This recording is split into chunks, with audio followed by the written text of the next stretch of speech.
Hi, I'm Tom Chick, and I'm here to teach you how to play a game called Castellion. It's an Universe game. Pretty straightforward, and you probably don't need my help learning how to play. The book of rules is simple enough to read. It's short enough. However, it does something that I find can be an obstacle for learning to play the game to what I would describe as its fullest.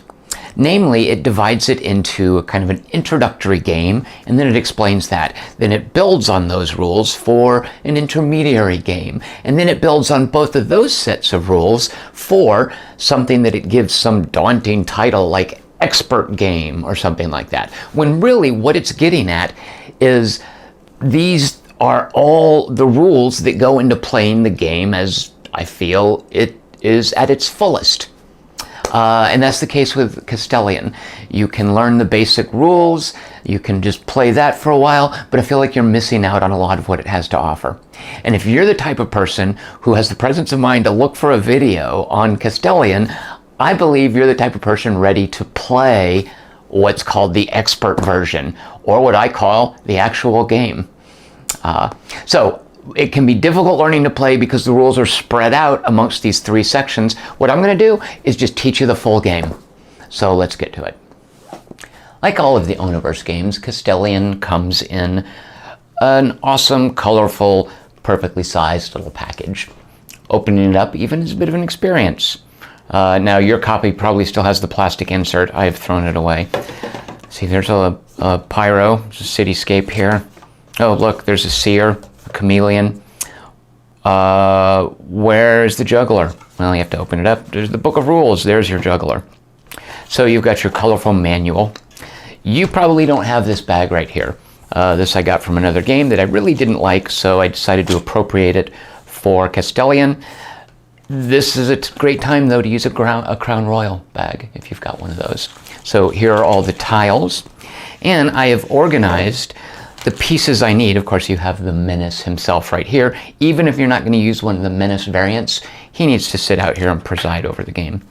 And then I have, see, here's where you would have an insert in here. I didn't realize how the insert worked, where you're supposed to slide, I think, the tiles in vertically, so I threw mine out, which is okay, because now it makes room for this big bag. I have my components stored in two separate baggies based on what I'll be needing. These I'm not using for a couple of reasons. These include the pantry tiles, which are part of what's called an expansion. We are not going to use the expansion. We're just going to play the core game. These cards are either assault, wait, what is, these are, this is simulations that I think the architect teaches you, or no, this is the exams. At any rate, these are simulations. Oh, look, they're like little puppets of monsters, not the actual monsters. That an admiral teaches you? I'm not sure. At any rate, we don't need these cards. We're playing the full game, and we don't need the pantry tiles because we're not playing the expansion. So these live in their own baggie, and they rarely come out of the box. So we'll put them back in. However, these are the parts we do need. And I'll be using these to teach you the game here. These assault cards here, which have pictures of the Menace on the back in escalating power. There's the first assault, the second assault, and then these four cards. Look how menacing that is. That's the third assault. We'll return to these in a minute. Let's look now at the tiles. The tiles with the blue back are reliable. None of these are traitors. The bulk of the tiles have red backs. And what that's telling you is that any one of them can be a traitor. So I'm going to show you the game using these tiles right here, which are not traitors. This guy does get to sit out and watch. Think of the tiles at first as cards. Each card has a suit and a value, or as the manual calls it, a shape and a faction. Pretty straightforward. Here's a circle. Here's a triangle. The factions are the colors and the little patterns. We have a square as well. These are the only three suits in the game, or shapes. These are, we need a pyro. There's a pyro. These are the different factions, or face values if they're cards. The chameleons, the seers, the jugglers, and the pyros. These are the fellows you're going to use to build your castle. And you're building a castle to withstand 3 assaults. And these cards will determine the nature of the assaults. To build the castle, you need these factions. And the way you play is every turn, you draw a faction and you either play it or you discard it. You then draw another faction, you play it or you discard it. So let me tell you how it works when you play a faction, because you're going to be using them to build your castle. First off, your castle is, and it's flexible based on what tiles are placed, it's going to have each row no longer than 6 tiles, and each column no higher than 6 tiles. So your castle is going to be limited to a 6x6 area. Did I do that right? Yeah, a 6x6 area. This cannot be placed here. This cannot be placed, can you see, am I off the camera? Cannot be placed here. Once, for instance, in this situation where I've only got 5 tiles, I can place a tile here or here. You cannot, however, once you've got a bottom, if I've got 5 tiles here, I cannot decide to place a tile underneath the foundation. The foundation, can you even see that here? No. The foundation is always the foundation. You cannot undermine it. That's the job of the assaults. So when I play within that 6x6 grid, which will vary based on the tiles that are placed, there are a couple of rules for who I can play, where, and what powers they can use. So one of the first things to remember is that you are going to have a foundation. And a foundation is important because if you ever pass an assault without having a complete foundation, you have failed the game.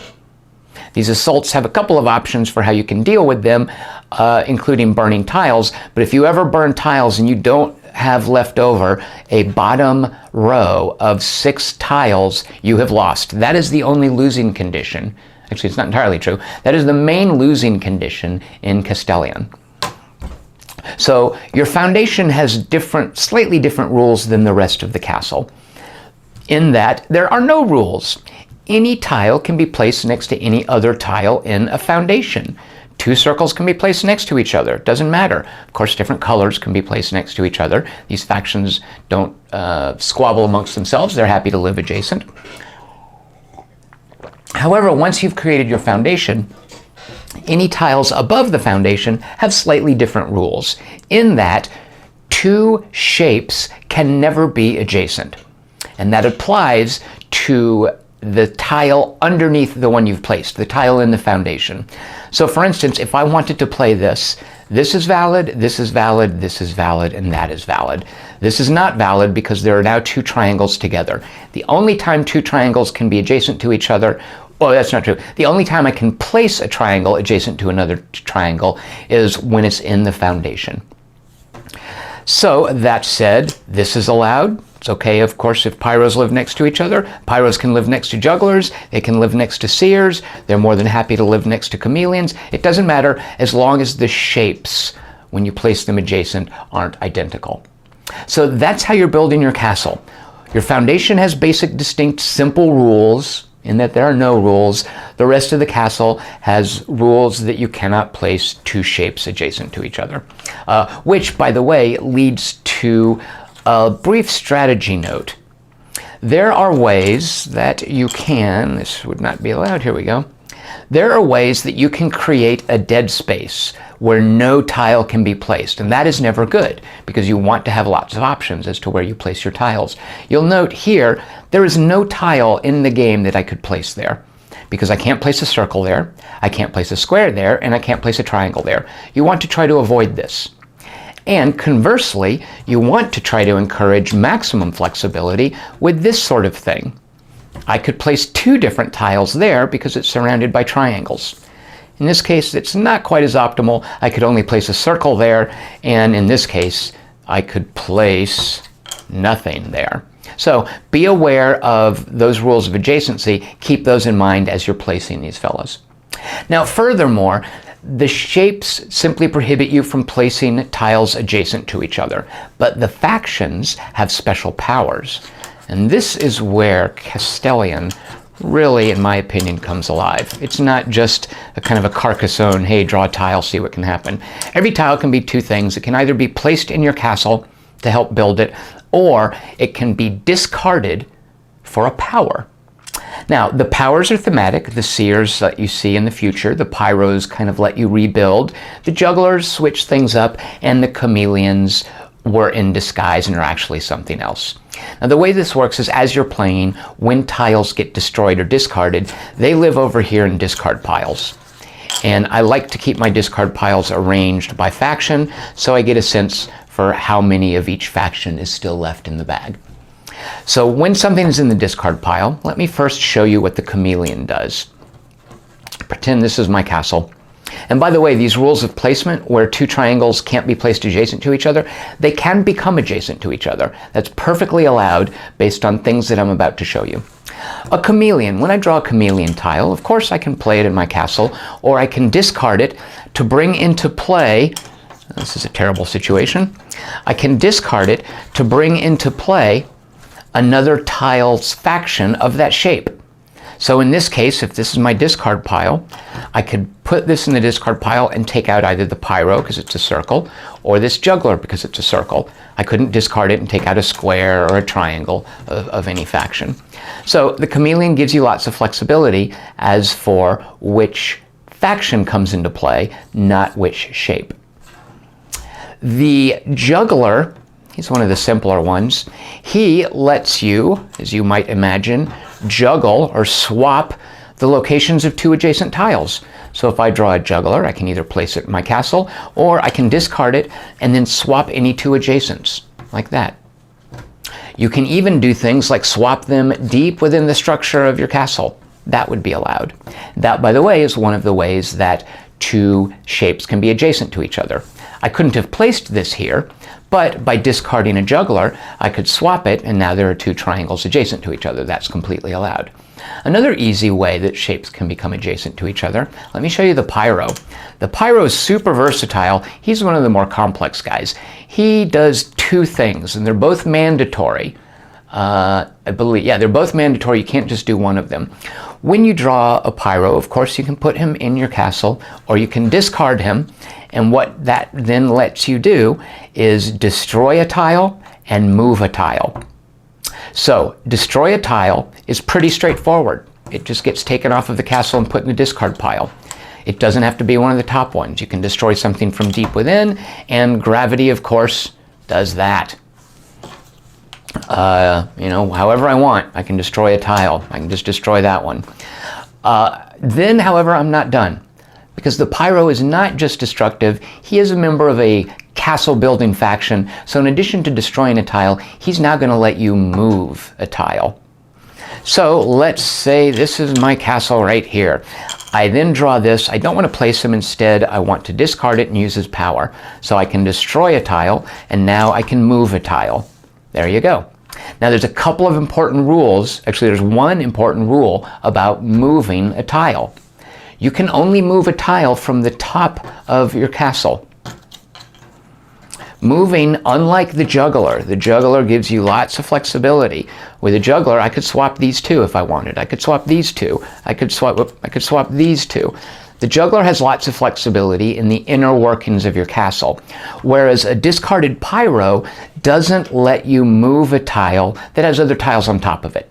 So if I had discarded a pyro and then discarded that, destroyed that tile, by the way, destroy and discard are synonymous in Castellion, I could now move a tile off of the top, meaning I couldn't move this, or this, because they all have tiles on top of them. I could do that. I could not do that.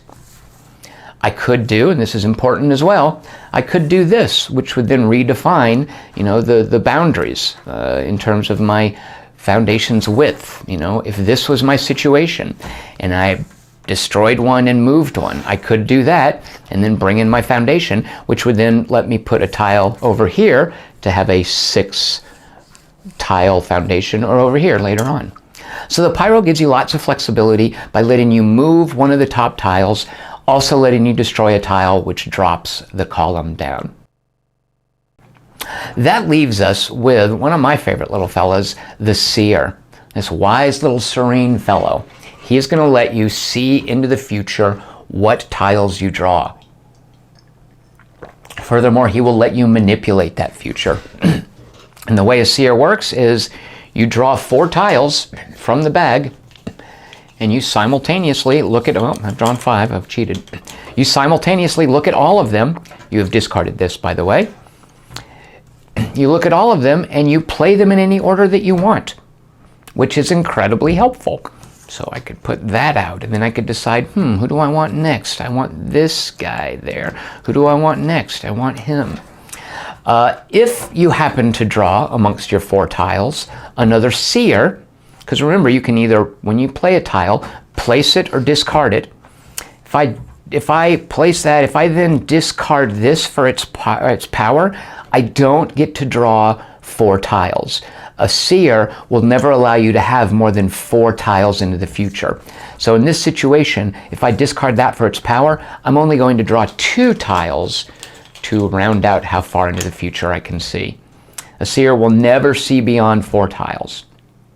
So these faction powers let you manipulate the castle that you have already built. And they, in the case of the seer, vary the rules for how you draw tiles. So now that you know how to build a castle, let me tell you why to build a castle, what you're building the castle for. Let me break things down. When you're putting this game up, the non-traitor tiles, or the we can call them our loyalists, they have a blue background. The tiles that could be traitors have a red background.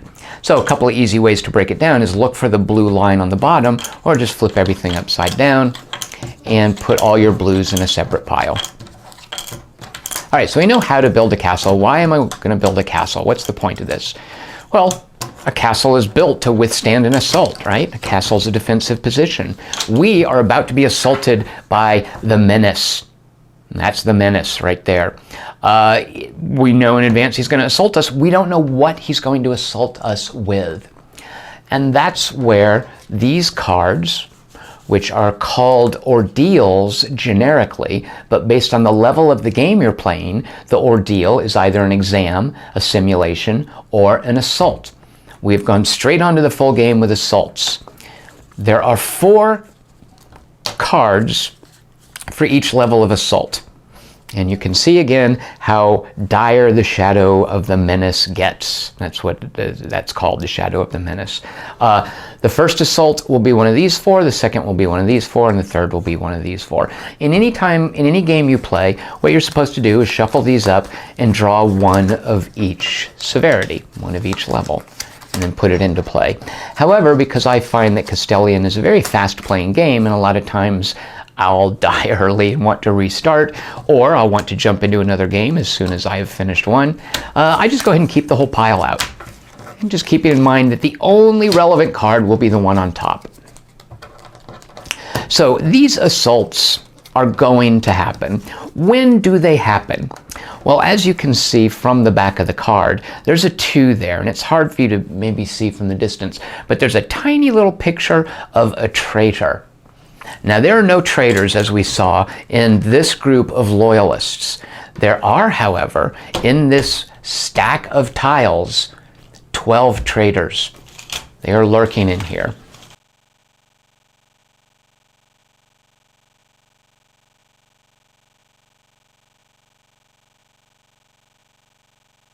Let's see, how hard it's going to be. There we go. I just drew one. Of the 12 traitors, 9 look like this, and 3 of them are particularly harsh traitors that have a black border around them. Here we go. So we've got 12 of these lurking in there, 3 like this, 9 like this. From the back of the cards, as you can see, it takes 2 traitors to activate an assault. So as I'm drawing tiles and placing tiles and building my castle, every now and then, it's going to happen, I'm going to draw a traitor. And when that happens, you put him on the lowest assault. The rules say put it beside the assault, but that seems like a needless use of real estate. I'm just going to put it right on top of the card. When you have 2 traitors on top of an assault, that assault fires off in that you flip it over and then you apply its effects, which I'll show you in a minute. That then is resolved. You continue playing. When another traitor comes out, it now goes on this assault. When a second one comes out, I then resolve this card. And then finally then that assault is resolved. And then on the final assault, when a second traitor comes out, we look at the card and resolve it. And assuming we have survived, we have won the game. Now, what is the requirement after each assault? It is very simple. If you recall, the only requirement, the assault has different things that can it can either be resolved or it can inflict damage, but as long as after the assault is done, we have a complete foundation, which, if you recall, is simply a bottom row of 6 tiles, we have survived the assault and the game goes on. If ever after an assault, for whatever reason, you do not have 6 tiles for your foundation, you have lost the game, and that's how you lose. And the way you win is by having an intact foundation after resolving the 3rd assault. That is victory for you. So let me explain these assaults, because they're going to, of course, influence how and why you build your castle. There are 4 creatures working for the shadow. There are harpies. There are earthworms, there are hordes, and there are behemoths. Each assault lists one of those type of creatures. Each creature is defended against by one type of formation. So naturally, a harpy, it's going to fly into your castle, and you require a tower to defeat a harpy. A tower is a stack of 4 tiles of the same faction. A behemoth, it's a big, strong fella.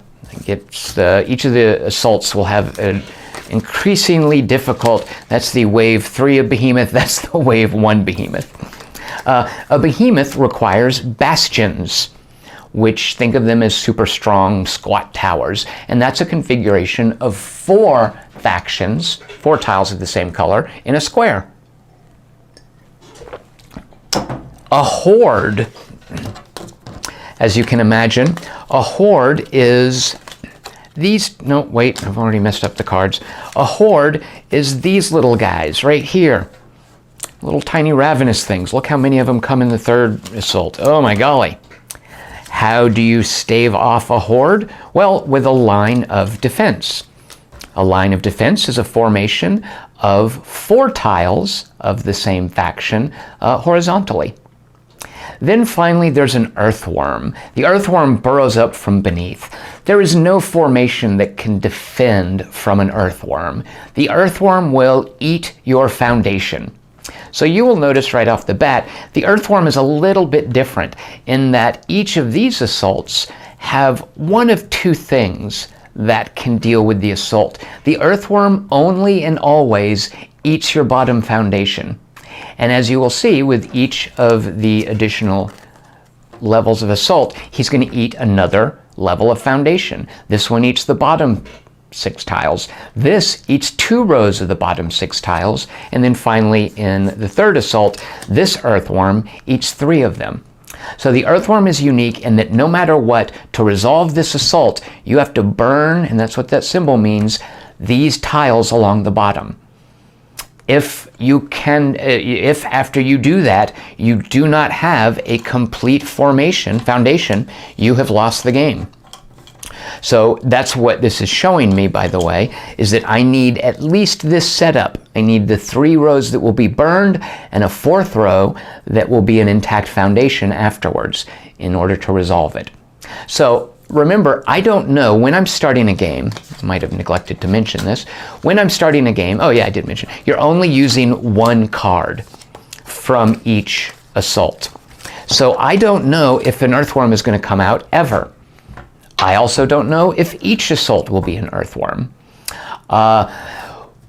These cards are resolved a little bit differently, these assaults. Unlike the earthworm where there's a mandatory destruction, you can get out of any one of these by just burning a bunch of tiles. In the case of a first assault, any 16 tiles. If I destroy them, which is synonymous with discard them, take them out of the castle, line them up over here, the assault is resolved so long as my foundation, the bottom 6 tiles, is intact afterwards.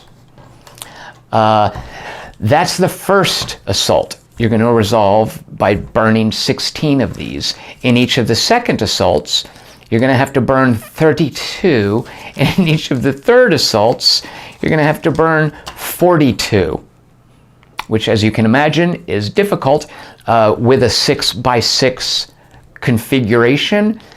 You will only ever have 36 tiles. How could that ever happen? Well, I'll show you in a moment. That, by the way, gets to how each of the assaults, each of these, which aren't an earthworm, are slightly different. Because instead of burning the requisite number of tiles, if I have built the appropriate formation, that assault resolves without doing anything to my castle, which is awesome. So if by the time these little behemoths have come along, I've created 2 lines of defense anywhere in my castle, then I have staved them off. If I have created 2 bastions, I have staved off the behemoths. And if I have created 2 towers, I have staved off the harpies. Staved off? Yeah, staved off. So that will then leave my castle entirely intact, which is awesome. So therefore, the reason you're building the castle is to weather 3 assaults. You don't know which 3. You don't know which cards are going to be on top. And the way you build the castle will help you weather or resolve those assaults. And you'll note those formations then are therefore an important part of building your castle. Now, if this is face down, and if it's not going to be resolved until I get 2 traders out, is it just luck of the draw? How on earth am I supposed to know what kind of castle to build? Well, that's where each formation, in addition to staving off one of the types of creatures that isn't an earthworm, each formation also has a special power that once you have built it, it sort of kicks in a new rule for the game. The tower, and the rule, by the way, is useful for fending off these guys. The tower, the rule's thematic. Each time I build a tower, meaning each time I place a 4th tile that then creates a line of 4 distinct faction members together, I have built a tower. And a tower will let me do something that is awesome. But before I tell you what that is, let me first give you a very, very important rule. The rules of Castellion are such that a formation must be pure. It cannot be messed up with any weird little jutting out additions. So this obviously is a tower, right? The moment I place this here, I have a tower, and I now am going to get to do the ability that a tower allows me to do, which I'll just go ahead and tell you.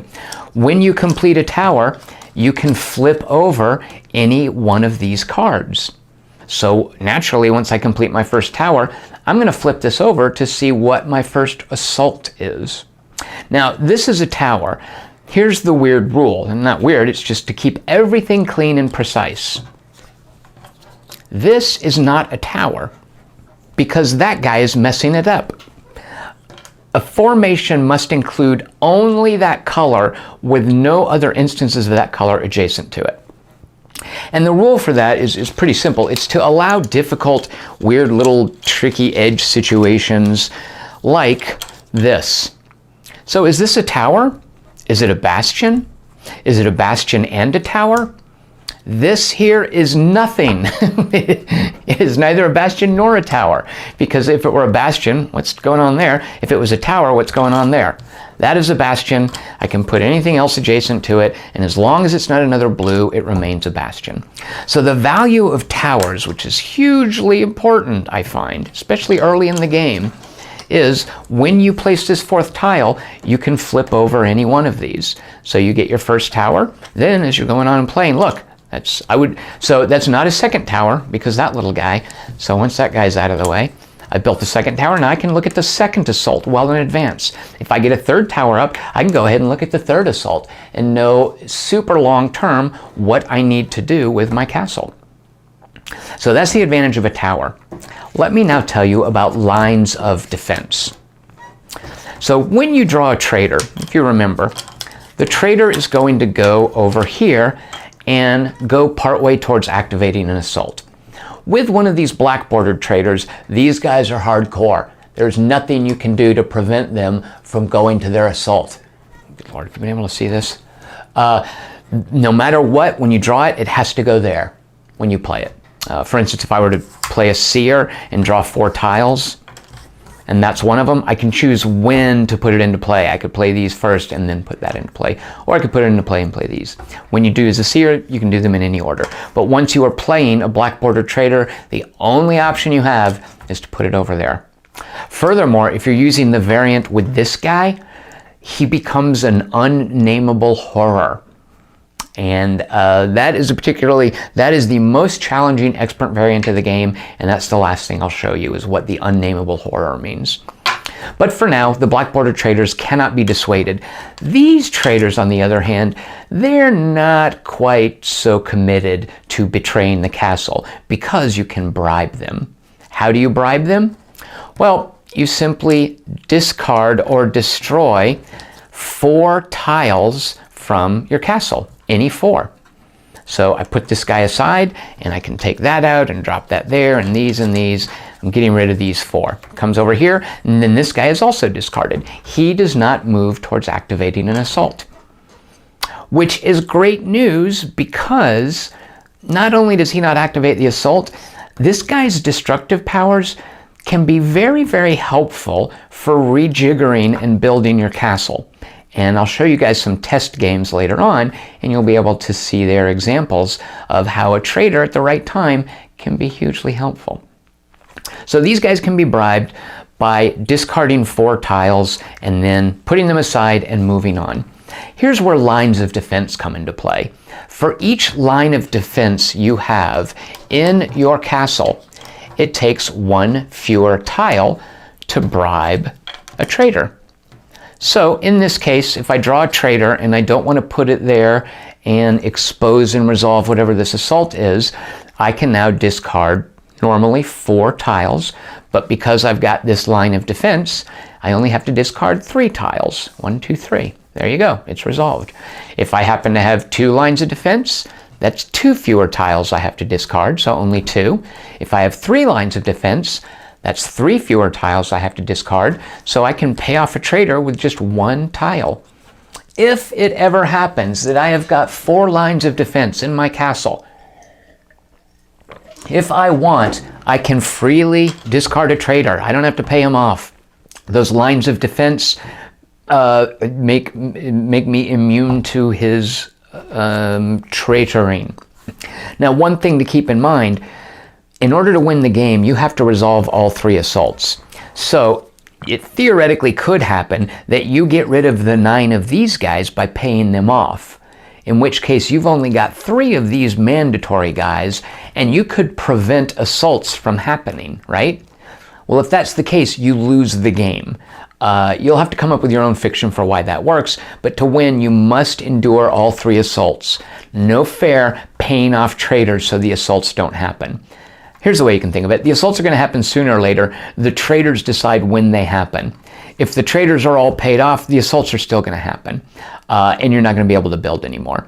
So you want to keep account on how many of these are left in the bag as you're bribing them, because you always, in every game, in order to win, will need to draw and resolve at least 6 traders. So that's something to keep in mind. The lines of defense make it cheaper, though, to bribe these guys.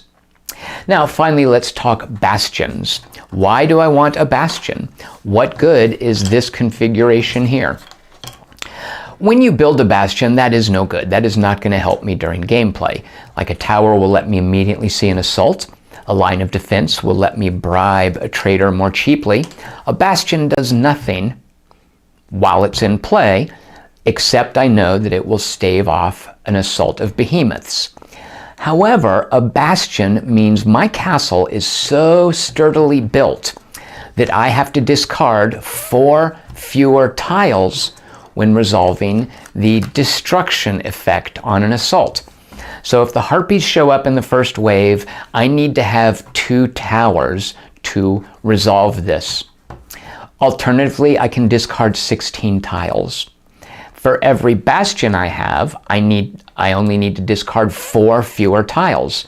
So if this was a situation, which would be very bad news, I would only have to discard 12 tiles, which would mean discarding all of them, and I don't have a complete foundation, so then I've lost. But if you have a big enough castle with bastions in it, the bastions reduce the number of tiles that have to be destroyed when an assault happens, which is why, even though your castle is 6 by 6 and will therefore only ever have 36 tiles, which is why the earthworm, which is why in the final assault where you have to destroy 42 tiles, you can cut that down with enough bastions. What this means is at the very end of the game, you need at least 2 bastions, which would mean the first one would go from 42 to 38 tiles you have to destroy. The second bastion would mean you would have to go from 38 to 34 tiles.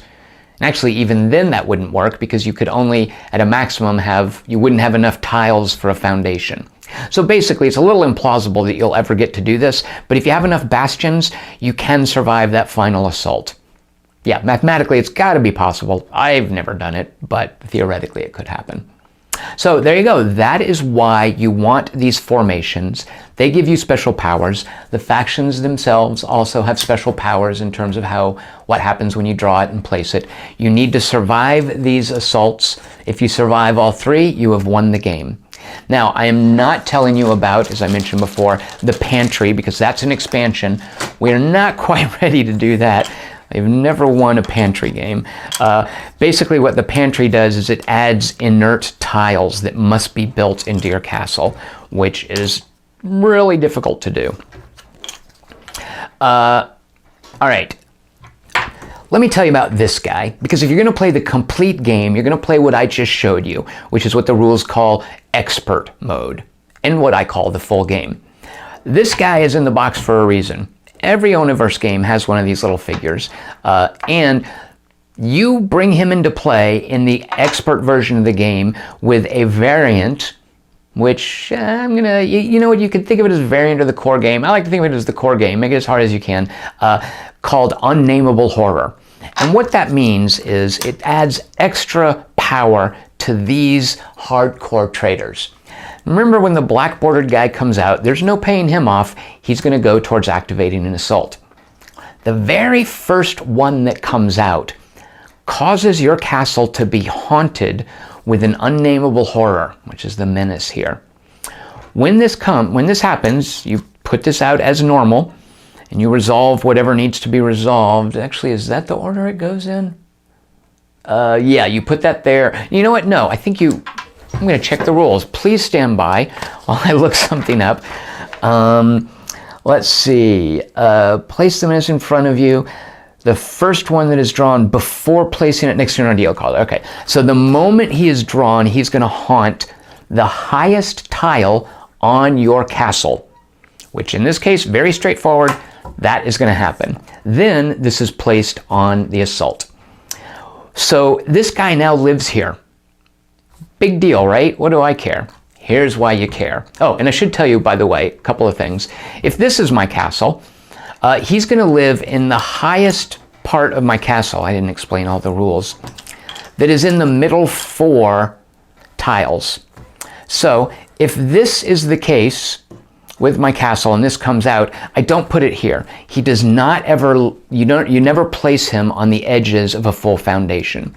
He will then go in one of the middle 4 that's highest. In this case, where there are 3 tied for highest, I decide which one I want him to live in. Which one will he haunt?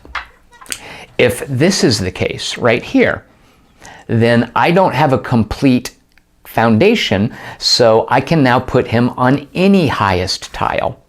So if this is my castle, he will go here, because it's only that he can't go on the edges when there's a full foundation. Without the full foundation, he can go on the edge. Otherwise, if it's a tie, I get to choose which tile he haunts. In that case, it's a tie. It can be one of those. In that case, it's that. If that was the case, it would be one of these 3. So what's the big deal with an unnameable horror in your castle, right? Big whoop, who cares? It just sits there. It is a big deal, because you have now introduced 3 important rules about this guy. The first rule is you can never destroy him. The idea is that he's imprisoned in here. If this tile is ever destroyed, because remember, like a pyro can destroy a tile, an earthworm coming up from beneath eats entire rows. He could destroy a tile. If this tile's ever destroyed, the game is lost. This guy gets out and he, let's just say, destroys the world. You're trying to contain him. So you must keep him in your castle. Furthermore, he's going to introduce special rules. You can never place or move a tile adjacent to an unnameable horror. So I could not place that there. I could not, if I was doing a pyro, if I drew this and discarded it, I burned that. Now I can move a tile. I could not move that there. The only way a tile can become adjacent that wasn't already adjacent to this guy is two things. If gravity causes it to happen, say for instance, I use a pyro to destroy this, that falls there. Now it's moved adjacent because of gravity. Only gravity can move it adjacent to an unnameable horror. I cannot, using my faction powers or my placement. Nobody is going to voluntarily live next to an unnameable horror. It's extreme NIMBY, not in my backyard. So gravity can drop a new tile there. Furthermore, and this is kind of very helpful, a pyro, which if you remember, when I draw a pyro and discard it instead of placing it, I destroy one tile and then I move one of the top tiles. Well, guess what a pyro can do? A pyro can destroy one, of course, can move a haunted tile. Now it's out of the way. These places are effectively dead, but I now have this to work with. So finally, the third and perhaps most damaging thing about this guy, you'll note he's living there. He's living on a seer, a blue faction, and it's a circle. How am I supposed to remember that with that guy there? Like, for instance, how am I supposed to know that this is a bastion? Well, as you might imagine, the very simple rule is this is not a bastion, because once the unnameable horror haunts a tile, that tile has no faction. It cannot lend itself to a formation. Pretty terrible. And now, in my experience, that kind of hurts more than the fact that you can't place anything next to it. Because you can relatively easy to just move it out of the way and then build stuff over here, but it's a dead tile that will not contribute to a formation. So as long as it hasn't been destroyed by the end of the game and you have survived all 3 assaults with an intact foundation, you have won the game. And I now have taught you how to play Castellion. I encourage you, there are the easier variants in the rules. If you'd like to look over those, that's fine. But I encourage you, you know what you're doing. You're good enough at board games. Go ahead and play the full game. I find this the most difficult, but also the most gratifying. As for the pantry, well, when you're ready for that, you're out of my league. So best of luck to you. Go forth and build.